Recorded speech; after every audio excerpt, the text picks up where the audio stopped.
बच्चों आज हम डीएनए के स्ट्रक्चर के बारे में देखते हैं कि किस प्रकार से इसका स्ट्रक्चर होता है और कौन कौन से इसके कंपोनेंट्स होते हैं। उसके बारे में आज हम अध्ययन करते हैं। तो डीएनए मॉलिक्यूल जैसा आप सभी जानते हो कि डीएनए जो होता है, हम लिखे DNA is a polymer of DNA nucleotides. ये हमको याद है कि डीएनए जो होता है वो डीएनए न्यूक्लियोटाइड का बहुलक होता है। बहुत सारे डीएनए न्यूक्लियोटाइड्स मिलकर डीएनए मॉलिक्यूल का निर्माण करते हैं। तो सबसे पहले हम इस डीएनए न्यूक्लियोटाइड के बारे में बात करते हैं कि डीएनए न्यूक्लियोटाइड जो होता है वो किन चीज़ों से मिलकर बना होता है, इसके कंपोनेंट्स क्या क्या होते हैं। तो पिछला आपने जो वीडियो लेक्चर देखा उसमें डीएनए न्यूक्लियोटाइड या न्यूक्लियोटाइड्स के बारे में हमने बताया था कि इसमें 3 कंपोनेंट्स होते हैं। एक होता है पेंटोस शुगर और दूसरा होता है नाइट्रोजिनस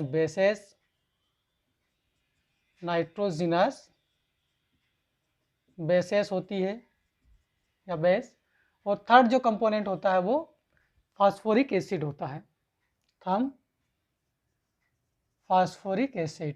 तब हम बारी बारी से इन तीनों कंपोनेंट्स के बारे में बात करते हैं।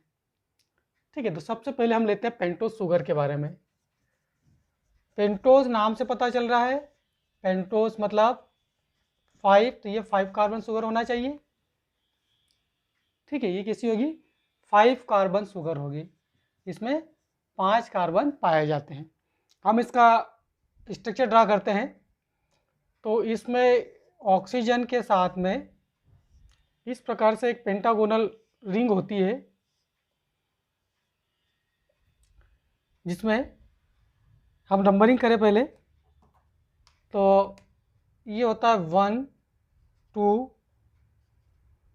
ये 3 4 और 5th नंबर का जो कार्बन होगा इसमें इस रिंग से बाहर की ओर होता है। तो 5th नंबर का कार्बन इस रिंग से बाहर की ओर होता है। हम इसके जो वैलेंसी है कार्बन की वो कंप्लीट कर दें। तो यहाँ पर जो है वो OH ग्रुप होता है, यहाँ H, यहाँ H, यहाँ पर OH और ये H OH और यहाँ पर H। तो ये पेंटोस शुगर का हमने स्ट्रक्चर ड्रा किया है, जिसमें 5 कार्बन होते हैं, 4 कार्बन रिंग के अंदर होते हैं और 5वां कार्बन इस रिंग से बाहर की ओर होता है। ठीक है, हम बात करें डीएनए न्यूक्लियोटाइड्स के बारे में। तो डीएनए का फुल फॉर्म में क्या होता है? Deoxyribonucleic acid. कौन सा? डीऑक्सी, डी का मतलब होता है रिमूव करना, और किसको रिमूव कर रहे हैं हम? ऑक्सीजन को। तो यदि हम यहाँ से ऑक्सीजन को माइनस कर दें, O2 क्या करें, यहाँ से माइनस करें, तो हमारे पास में एक स्ट्रक्चर है। O2 कौन से स्थान से और माइनस हो रहा है वो भी देखिएगा। तो हम पुनः इस स्ट्रक्चर को ड्रा कर रहे हैं, जिसमें से एक स्थान से हम ऑक्सीजन को, O2 मॉलिक्यूल को यहाँ से रिमूव करेंगे। तो ये कुछ इस प्रकार से स्ट्रक्चर बनेगा। हम नंबरिंग भी फिर वापस करते हैं इसकी, तो चीज़ें और क्लियर होती चली जाएगी। देखिए इस प्रकार का जो स्ट्रक्चर बना हमारे पास में। तो हम नंबरिंग करें इसमें, ये first carbon, second carbon, third, fourth और ये 5th। जो रिंग के कॉर्नर्स दिखाई दे रहे हैं वो कॉर्नर्स क्या रिप्रेजेंट कर रहे हैं? कॉर्नर्स कार्बन को रिप्रेजेंट कर रहे हैं। कॉर्नर्स क्या करेंगे? कार्बन को रिप्रेजेंट करेंगे। तो 1 2 3 4 कार्बन रिंग के अंदर और आउटसाइड द रिंग 1 कार्बन यहाँ पर पाया जाता है। ठीक है, अब इन दोनों स्ट्रक्चर को ध्यान से देखोगे तो इसमें आपको दिखाई देगा कि जो कार्बन नंबर 2 है, कौन सा? कार्बन नंबर 2 को ध्यान से देखिए, इस कॉर्नर वाले को, इस कॉर्नर वाले को। तो पेंटोस शुगर में जो पेंटोस का ये राइबोस शुगर है, कौन सी है? राइबोस शुगर है। तो राइबोस में यदि हम देखें तो 2 नंबर का जो कार्बन है उसके पास में OH फंक्शनल ग्रुप पाया जाता है। लेकिन हम यदि डीऑक्सी राइबो शुगर की बात करें, डीऑक्सी राइबो शुगर की बात करें तो इसमें 2 नंबर का जो कार्बन है जिसकी पोजीशन 2 नंबर पर है उस पर OH ग्रुप अनुपस्थित है। यहाँ से ऑक्सीजन को हमने क्या किया, निकाल दिया है। तो ये कहलाता है डीऑक्सी राइबो शुगर, जो डीएनए मॉलिक्यूल का एक घटक होता है। ठीक है, तो डीएनए मॉलिक्यूल में ये डीऑक्सी राइबो शुगर पाई जाती है। इतना क्लियर। उसके बाद हम नाइट्रोजनस बेसिस के बारे में बात करें तो जो नाइट्रोजनस बेसिस होती है, नाइट्रोजनस बेस, इसके बारे में हमने थोड़ा सा पिछले वीडियो लेक्चर के अंदर बताने का प्रयास किया था। यदि आपको वो नहीं देखा उस वीडियो को तो आप देख सकते हो, हम प्लेलिस्ट के अंदर उसको डाल देंगे ना। तो नाइट्रोजनस बेसिस की हम बात करें तो ये 2 प्रकार की होती है। एक होती है प्यूरिन्स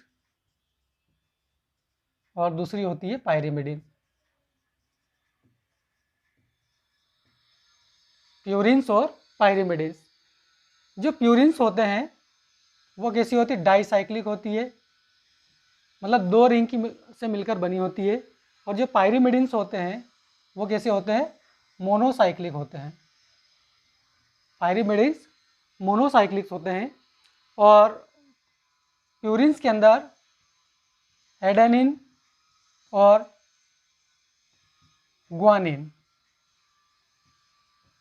ये 2 नाइट्रोजनस बेसेस पाई जाती है प्यूरिन्स में। और पायरिमिडिन्स में हमको देखने को मिलेगी थाइमिन,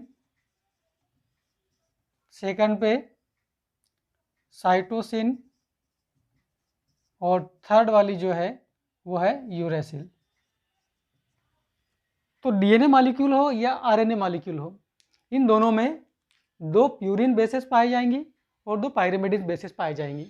यहाँ पर प्यूरिन से हमको एडेनिन और ग्वानिन दिखाई दे रही है, लेकिन पायरिमिडिन्स में देखें तो थाइमिन, साइटोसिन और यूरेसिल 3 प्रकार की बेसेस हमको देखने को मिल रही है। हमने ये बोला कि आरएनए मॉलिक्यूल हो या डीएनए मॉलिक्यूल हो, इन दोनों में हमको प्यूरिन्स और पिरिमिडिन्स की जो नंबर है, जो नाइट्रोजनिक बेसेस है, वो कितनी संख्या मात्रा में पाए जाएंगे, 2 पाए जाएंगे। तो थाइमिन और साइटोसिन ये पाया जाता है डीएनए के अंदर। थाइमिन और साइटोसिन जो बेसिस होगी, जो पायरिमिडिन बेसिस है, वो डीएनए मॉलिक्यूल के अंदर देखने को मिलेगी, जबकि साइटोसिन और यूरेसिल ये आरएनए मॉलिक्यूल के अंदर देखने को मिलेगी। ठीक है, तो ये आपने नाइट्रोजनिक बेसिस के बारे में बताया। हम इनका थोड़ा सा स्ट्रक्चर देख लें कि इनका स्ट्रक्चर किस प्रकार से होता है नाइट्रोजनस बेसिस का, तो चीज़ें कुछ और क्लियर होगी।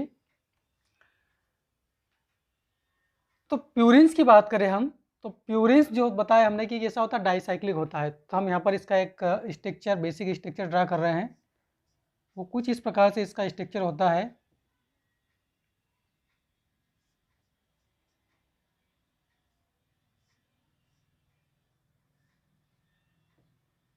Just minute.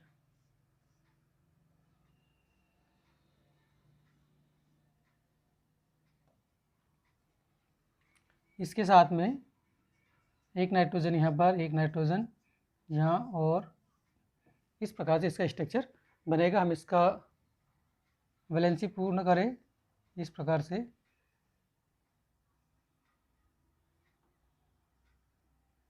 इस प्रकार से हमको इसका बेसिक स्ट्रक्चर देखने को मिलेगा। थोड़ा सा लाइन सीधी ड्रा करें हम, और ये NH। अब हम इसकी नंबरिंग करते हैं। तो इसकी नंबरिंग कुछ इस प्रकार से होगी, ये first position, second position, third, fourth, fifth, और ये वाली 6th पोजीशन, ये 7th, 8th और 9th। तो ये प्यूरिन्स का हमने एक बेसिक स्ट्रक्चर बताया है, जिसमें आप डायग्राम को देखकर बता सकते हो कि इसकी फर्स्ट, थर्ड, 7th और 9th इस पोजीशन पर नाइट्रोजन एटम से टोटल इसमें नाइट्रोजन एटम जो कितने हैं, वो 4 नाइट्रोजन एटम हमको इस रिंग के अंदर, डाईसाइक्लिक रिंग के अंदर देखने को मिल रहे हैं। हम पायरिमिडिन्स की बात करें तो ये बताया कि ये कैसी होती है, मोनोसाइक्लिक होती है। तो हम इसका डायग्राम भी ड्रा करते हैं। कुछ इस प्रकार से इसका डायग्राम होगा।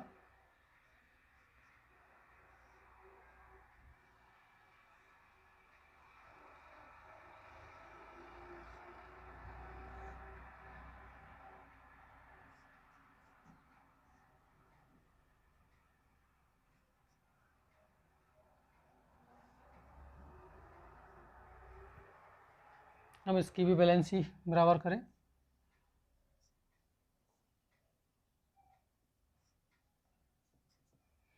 तो इस प्रकार से इसका बेसिक डायग्राम होता है पायरिमिडिन्स का, जो मोनोसाइक्लिक रिंग होती है। और इसकी नंबरिंग हम करें तो ये नंबरिंग होगी आपकी first, second, third, fourth, fifth और सिक्स। तो हम पायरिमिडिन्स में देखें तो हमको इस रिंग में तीसरे नंबर पर और पहले नंबर पर हमको nitrogen atom, total nitrogen atom हमको 2 देखने को मिलते हैं। और प्यूरिन्स के अंदर हमको टोटल नाइट्रोजन एटम जो है वो 4 देखने को मिलते हैं, जिसकी पोजीशन भी हमने यहाँ पर बता दी है। पोजीशन लिखने का मकसद हमारा यह है कि कभी कभी इस प्रकार के क्वेश्चन पूछे जाते हैं कि जो डीएनए न्यूक्लियोटाइड्स होते हैं उनमें जो प्यूरिन्स और पायरिमिडिन बेसेस होती है वो किस पोजीशन से पेंटोस शुगर से बॉन्डिंग करती है। तो वो चीज़ें क्लियर करने के लिए हमने यहाँ पर इसका बेसिक डायग्राम बनाया है और किस पोजीशन से ये अटैच होती है वो चीज़ें हम देखें। तो जो प्यूरिन्स होंगे वो डीऑक्सीराइबोस शुगर जो होगी उसके फर्स्ट कार्बन से, ध्यान से सुनिएगा, जो प्यूरिन्स है वो डीऑक्सीराइबोस शुगर के फर्स्ट कार्बन से अपनी 9th पोजीशन के साथ में बॉन्डिंग करते हैं। फिर से एक बार, प्यूरिन्स अपनी 9th पोजीशन के साथ में जो राइबोस शुगर है उसके फर्स्ट कार्बन के साथ में बॉन्डिंग करेंगे। पायरिमिडिन्स जो होंगे वो अपनी फर्स्ट पोजीशन से राइबोस शुगर के कार्बन नंबर फर्स्ट से बॉन्डिंग करेंगे। पायरिमिडिन्स की पोजीशन क्या होगी? फर्स्ट। राइबोस शुगर की पोजीशन क्या होगी बॉन्डिंग के लिए? फर्स्ट कार्बन जो होगा वो बॉन्डिंग करेगा। तो इस प्रकार से बॉन्डिंग के हिसाब से यदि क्वेश्चन आता है तो आप बता सकते हो कि जैसा यदि एग्जाम में पूछा है कि एडेनिन के द्वारा जो पेंटोस शुगर के साथ में बॉन्डिंग की जाएगी वो किस पोजीशन से की जा रही है, तो एडेनिन हम बता देंगे। एडेनिन चूंकि कौन सा है, प्यूरिन्स के अंदर है, तो हम बता देंगे एडेनिन जो बॉन्डिंग करेगा वो अपनी 9th पोजीशन से करेगा। ठीक है। साइटोसिन के बारे में पूछा जाए कि साइटोसिन की बॉन्डिंग किस प्रकार से होगी पेंटोस शुगर से, किस पोजीशन के द्वारा ये बॉन्डिंग करेगा, तो साइटोसिन चूंकि क्या है आपका पायरिमिडिन्स है और हमने पायरिमिडिन्स में बताया है कि अपनी फर्स्ट पोजीशन के साथ में पेंटोस शुगर से बॉन्डिंग करता है, तो हम बताएंगे फर्स्ट पोजीशन साइटोसिन की होगी और फर्स्ट कार्बन जो होगा वो किसका होगा? पेंटोस शुगर का होगा और इनके बीच में बॉन्डिंग होगी। इसके बाद में अगला जो अपना नेक्स्ट कंपोनेंट है वो आता है फास्फोरिक एसिड। फास्फोरिक एसिड जो है वो उसका फार्मूला क्या है फास्फोरिक एसिड का? H3PO4। क्या? H3PO4। यदि हम इसको लिखें इस प्रकार से P double bond O OH OH और OH, इस प्रकार से इसका स्ट्रक्चर होता है H3PO4 का, जिसमें फास्फोरस जो है वो ऑक्सीजन के साथ में और 3 हाइड्रोक्सिल समूह के साथ में अपनी बॉन्डिंग किया हुआ है, मॉलिक्यूल के अंदर ये प्रेजेंस है। तो जो फास्फोरस है वो पेंटोस शुगर के कार्बन नंबर 5 के साथ में बॉन्डिंग करता है। ये भी ध्यान रखिएगा, जो फास्फोरिक एसिड है वो पेंटोस शुगर के कार्बन नंबर 5 के साथ में बॉन्डिंग करेगा, मतलब इस पोजीशन पर फास्फोरिक एसिड अटैच होगा, यहाँ बॉन्डिंग करेगा, जबकि जो नाइट्रोजनस बेसेस है वो कहाँ बॉन्डिंग करेगी? फर्स्ट नंबर के कार्बन पर बॉन्डिंग करेगी। ठीक है। तो ये स्ट्रक्चर जो हो गया, कंपोनेंट्स हो गए डीएनए न्यूक्लियोटाइड्स के बारे में। अब हम एक न्यूक्लियोटाइड का यहाँ पर स्ट्रक्चर ड्रा करते हैं और समझने का प्रयास करते हैं कि किस प्रकार से और चीज़ें होती है इसमें। तो हम यहाँ एक छोटा सा डायग्राम बनाए, इसके बारे में बताने का प्रयास करते हैं। तो पुनः हम एक पेंटोस शुगर डीऑक्सीराइबोस शुगर का स्ट्रक्चर ड्रा कर रहे हैं, जिसमें स्थान पर OH H H H H OH then H और CH2OH। अब हमने बताया कि जो नाइट्रोजनस बेसेस होती है वो कौन से पोजीशन पर जुड़ेगी? कार्बन नंबर फर्स्ट से। नंबरिंग करें हम, carbon number first, second, third, fourth और फिफ्थ। तो जो नाइट्रोजनस बेसेस होती है वो न्यूक्लियोटाइड में पेंटोज शुगर के कार्बन नंबर फर्स्ट के साथ में अटैच होती है, प्यूरिन्स होगी वो अपनी 9th पोजीशन से, और पायरिमिडिन्स होगी वो अपनी फर्स्ट पोजीशन के साथ में अटैच होगी। तो यहाँ पर देखिए यदि हम इसकी बात करें, पायरिमिडिन्स की बात करें, तो यहाँ पर हाइड्रोजन है, फर्स्ट पोजीशन पर नाइट्रोजन और हाइड्रोजन, ठीक है। तो ये वाला H और यहाँ पर जो है वो भी क्या है, OH है। तो हम एक डायग्राम ही ड्रा कर देते हैं तो थोड़ा और क्लियर हो जाएगा। हम इस प्रकार से बताएं,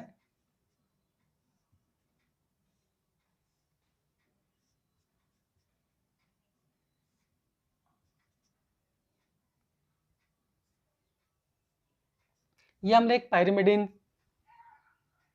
बेसिस लिया है। तो ये जो है यहाँ से क्या होगा, एक वाटर मॉलिक्यूल रिमूव हो जाएगा।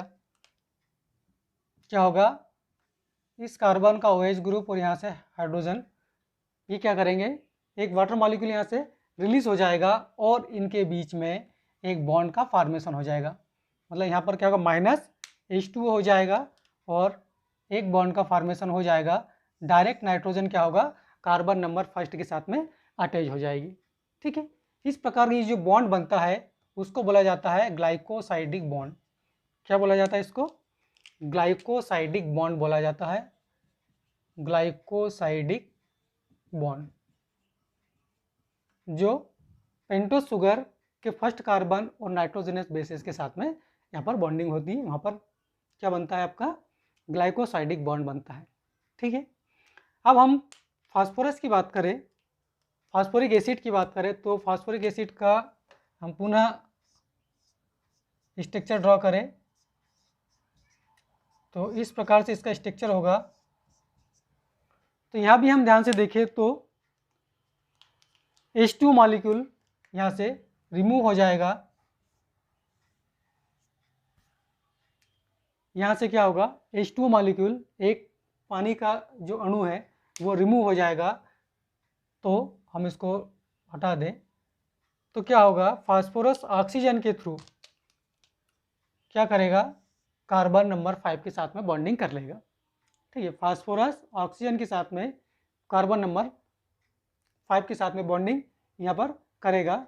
इस प्रकार से हम देखें तो जो नाइट्रोजनस बेसेस होते हैं वो फर्स्ट पोजीशन पर अटैच होते हैं और जो फास्फोरिक एसिड होगा वो 5 पोजीशन पर अटैच होगा। इस प्रकार से जो ये स्ट्रक्चर बना है जिसमें फास्फोरिक एसिड है प्लस पेंटोज शुगर है प्लस N2 बेसेस है, ये कहलाता है न्यूक्लियोटाइड। ये क्या है, न्यूक्लियोटाइड है। अब यहाँ पर कौन सी शुगर है उस आधार पर हम ये न्यूक्लियोटाइड का नामकरण कर देते हैं। DNA वाली शुगर है, डीऑक्सी है, तो हम यहाँ पर DNA न्यूक्लियोटाइड करेंगे। यदि राइबोस शुगर होगी तो यहाँ पर क्या होगा, वो RNA न्यूक्लियोटाइड्स होंगे। तो phosphoric acid plus pentose sugar, sugar वाला है, phosphoric acid plus pentose sugar plus N2 bases equal to nucleotides. ये न्यूक्लियोटाइड्स जुड़कर DNA स्ट्रैंड का निर्माण करते हैं। तो वो किस प्रकार से DNA स्ट्रैंड का निर्माण करते हैं उसके बारे में हम चर्चा करते हैं। आई होप आपको ये चीज़ें तो क्लियर हो चुकी होगी कि जो न्यूक्लियोटाइड का स्ट्रक्चर है वो किस प्रकार से होता है। हम अब देखते हैं कि जो DNA मॉलिक्यूल है उसके अंदर इन DNA न्यूक्लियोटाइड का अरेंजमेंट किस प्रकार से होता है उसके बारे में हम बात करते हैं।